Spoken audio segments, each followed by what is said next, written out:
Halo, Assalamualaikum warahmatullahi wabarakatuh. Shalom, Om Swastiastu, Namo Buddhaya, salam kebajikan, salam sejahtera bagi kita semua. Apa kabar mahasiswa dan mahasiswi Universitas Bina Sarana Informatika, khususnya program studi S1 Ilmu Komunikasi.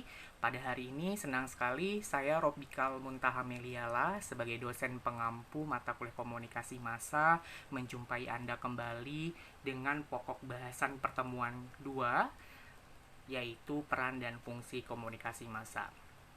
Baik teman-teman, di pertemuan pertama kita sudah membahas tentang urgensi komunikasi massa bagi mahasiswa-mahasiswi ilmu komunikasi dan juga pengertian komunikasi dan massa itu sendiri. Nah, sekarang kita akan membahas bagaimana komunikasi massa ini berperan penting dalam kehidupan kita sebagai makhluk sosial dan makhluk bermasyarakat di suatu negara. Bisa Anda bayangkan, ada penelitian yang sudah dilakukan oleh Gamble and Gamble pada 2021 yang menyatakan bahwa banyak sekali media massa yang sudah berkembang dan tersebar di lingkungan kita. Di antaranya adalah surat kabar, kemudian majalah, radio, televisi, ditambah dengan film dan internet. Dan secara tidak sadar kita yang merupakan bagian dari masyarakat, yaitu individu-individu, sudah diterpa oleh program atau stimulus yang ditayangkan oleh media massa itu sendiri. Dan penelitian beliau menyebutkan bahwa setidaknya kita dalam satu hari terdapat 7 jam yang kita habiskan untuk mengkonsumsi media massa di tengah kesibukan kerja kita. Dan mereka juga memiliki pilihan media yang sangat spesifik seperti majalah atau tabloid yang berkaitan dengan bidang-bidang tertentu. Nah, begitu pentingnya komunikasi massa sehingga kita mau tidak mau harus belajar dan memahami bagaimana komunikasi massa itu dapat mempengaruhi kehidupan kita. Dan lagi-lagi kita juga harus selektif memilih dan memilah manakah asupan-asupan yang penting untuk memenuhi perkembangan kepribadian kita di masa depan sebagai makhluk komunikasi yang beradab. Nah, peran komunikasi massa selanjutnya menurut Dominic yaitu membuat beberapa orang yang tadinya tidak dikenal menjadi dikenal gitu ya. Kemudian eh, melakukan penetrasi kepopularitasan terhadap seseorang yang tadinya tidak bukan siapa-siapa menjadi siapa-siapa. Makanya terbentuknya lah komunitas selebritis di bidang keartisan atau pakar di bidang tertentu seperti pakar di bidang politik, ekonomi, komunikasi dan sebagainya. Nah, itulah peran komunikasi massa selanjutnya yang sangat powerful dalam membentuk citra diri seseorang yang mungkin tadinya tidak dikenal, sekarang menjadi terkenal, yang dulunya bukan siapa-siapa, sekarang menjadi pakar karena sering disorot oleh media massa atau dipublikasikan oleh media massa. Tidak terlepas dari peran yang dimainkan komunikasi massa dalam kehidupan masyarakat, ini juga akan membawa dampak positif dan negatif yang perlu kita telaah bersama. Nah, fungsi komunikasi massa ini diungkapkan oleh beberapa pakar. Di antaranya adalah pakar dari luar negeri, yaitu Dominic menyatakan ada beberapa fungsi komunikasi massa yang perlu kita pahami. Pertama adalah fungsi surveillance atau pengawasan. Fungsi surveillance di sini maksudnya adalah kita sebagai bagian masyarakat gitu ya, individu-individu tertentu diperlukan taat kepada peraturan pemerintah. Begitu juga pemerintah melakukan fungsi pengawasannya dengan komunikasi massa yang mereka lakukan kepada masyarakat. Jadi di antara kedua belah pihak ini saling melakukan pengawasan karena lagi-lagi kita hidup di era demokrasi gitu ya, pemerintahan oleh rakyat, dari rakyat dan untuk rakyat. Jadi adanya fungsi komunikasi massa ini, pemerintah akan memantau, dilakukan pengawasan terhadap fenomena yang terjadi di lingkungan masyarakat, begitu juga dengan masyarakat mengawasi dan juga melihat kebijakan-kebijakan pemerintah yang diberikan kepada masyarakat. Nah, itu disebut dengan fungsi surveillance atau pengawasan gitu ya. Nah, kemudian ada fungsi interpretasi. Maksud fungsi interpretasi di sini adalah untuk menambah hasanah pengetahuan dan informasi individu di setiap masyarakat. Dengan adanya komunikasi massa, kemudian pilihan alternatif media massa dan program-program atau asupan-asupan yang ditawarkan, otomatis ini membuat kita sebagai manusia, sebagai makhluk berpikir, mengasah fungsi interpretasi kita atau memandang realitas dunia gitu ya dari berbagai sudut pandang.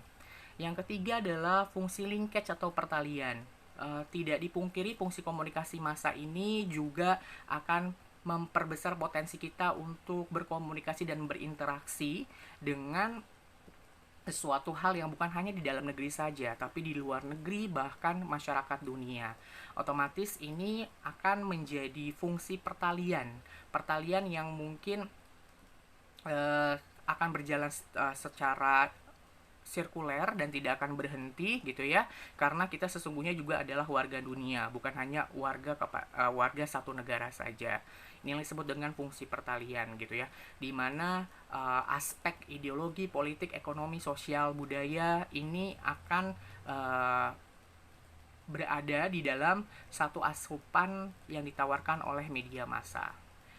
Kemudian yang keempat adalah fungsi penyebaran nilai-nilai. Seperti yang sudah kita ketahui, warisan budaya, warisan pengetahuan agama, kemudian warisan tentang pengetahuan ekonomi akan semakin cepat diterima oleh generasi di bawah kita atau generasi penerus kita ketika ada komunikasi massa yang membantu menyebarkannya.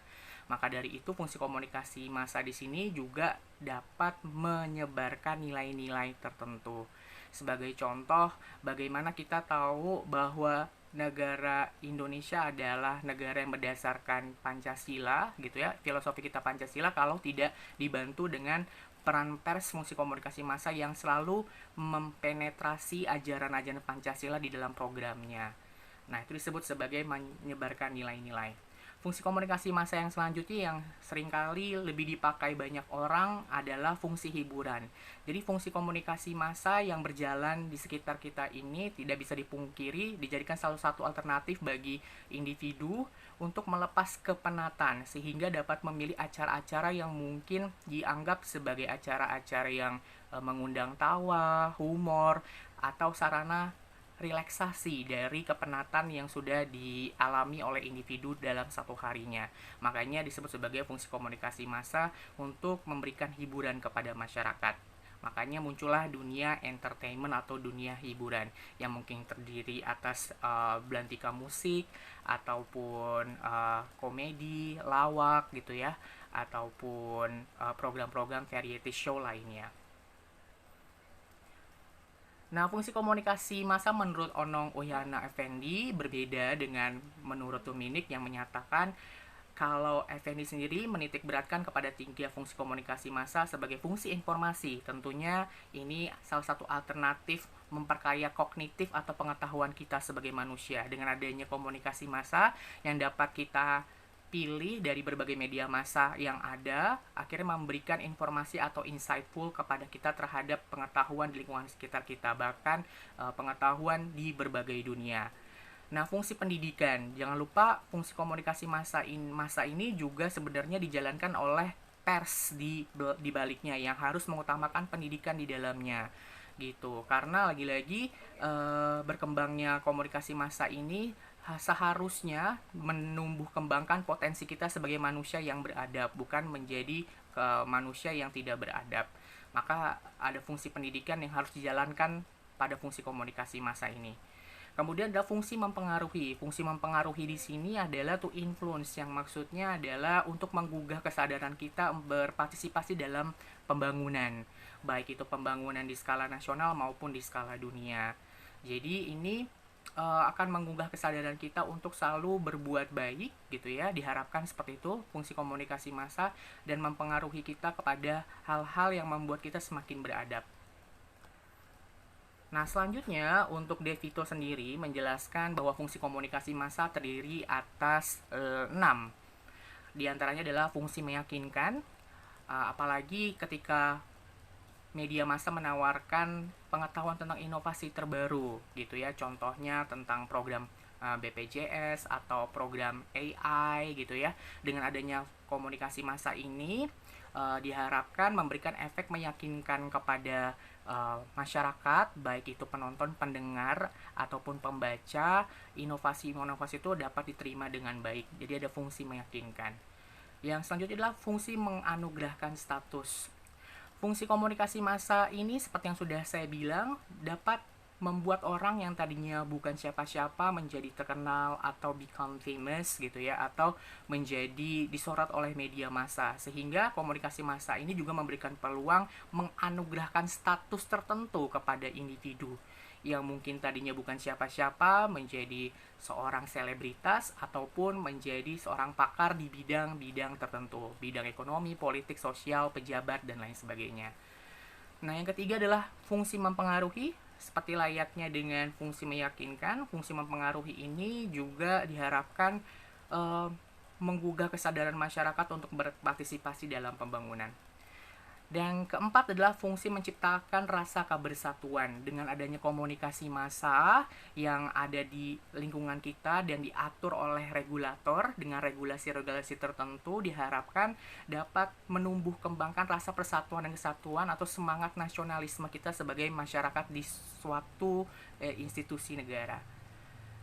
Yang kelima, fungsi membius. Fungsi membius ini maksudnya dengan banyaknya sajian alternatif program ditawarkan oleh media massa, ini juga dapat membius masyarakat untuk melakukan atau bertindak lebih gitu, sehingga mengesampingkan hal-hal yang lainnya. Makanya disebut dengan fungsi membius gitu ya. Jadi kalau kita nggak selektif dalam memilih dan memilah, jangan sampai kita menjadi objek komunikasi massa yang akhirnya bermuara kepada hal yang negatif. Sebagai contoh, lupa untuk tidur dengan tepat waktu karena keenakan nonton gitu ya, atau menyampingkan pekerjaan-pekerjaan tertentu demi mengkonsumsi asupan media massa yang ada. Nah, yang keenam adalah fungsi privatisasi. Fungsi privatisasi di sini adalah maksudnya memberikan peluang bagi konglomerasi-konglomerasi untuk dapat memberikan segmentasi tertentu terhadap media massa yang akan dibuatnya untuk mencapai target-target penonton, pendengar ataupun pembaca dengan segmentasi tersendiri. Maka disebut dengan fungsi privatisasi. Mungkin kalau stasiun TV X dengan program dangdutnya ya lebih menyasar kepada masyarakat yang kelas menengah ke bawah, tapi untuk stasiun TV X dengan program beritanya ingin menyasar penonton dengan segmentasi menengah ke atas. Nah, itu disebut dengan fungsi privatisasi, di mana setiap konglomerasi media dapat membuat segmentasi tersendiri dari target penonton, pendengar, atau pembaca yang ingin dicapainya. Begitupun jika dilihat dari sisi masyarakat, penonton, pendengar, dan juga pembacanya. Dia akan bebas memilih media-media massa mana saja yang sesuai dengan filosofi hidupnya dan mana yang menjadi motif keinginannya untuk maju dan penting baginya untuk berkembang. Makanya disebut dengan fungsi privatisasi gitu, dimana setiap orang mempunyai hak untuk memilih dan memilah mana asupan dari informasi yang ditawarkan media massa itu yang paling sesuai dengan dirinya, baik antara dengan konglomerasi media maupun dengan si target penonton, pendengar, atau pembacanya sendiri. Nah, selanjutnya adalah Anda ditugaskan untuk menganalisa suatu kasus yang berkaitan dengan peranan dan fungsi komunikasi massa di media massa Indonesia. Banyak sekali contoh yang kita dapat lihat ya, sebagai contoh dengan banyaknya program talent search yang membuat seseorang menjadi terkenal dan tidak menjadi terkenal, itu juga termasuk salah satu kasus yang bisa Anda analisis. Selanjutnya, pelanggaran-pelanggaran yang dilakukan oleh stasiun TV tertentu kepada masyarakat sehingga acaranya diboykot atau tidak tayang lagi. Nah, itu merupakan peran dan fungsi komunikasi massa di media massa Indonesia yang dapat Anda akan pilih sebagai salah satu kasus yang bisa dianalisis. Jadi silahkan nanti Anda cari satu kasus yang mungkin itu merupakan peranan dan fungsi komunikasi massa di media massa Indonesia dan Anda bahas dengan detail. Demikian pertemuan kedua. Terima kasih atas waktu dan perhatiannya. Semoga ilmunya bermanfaat. Assalamualaikum warahmatullahi wabarakatuh.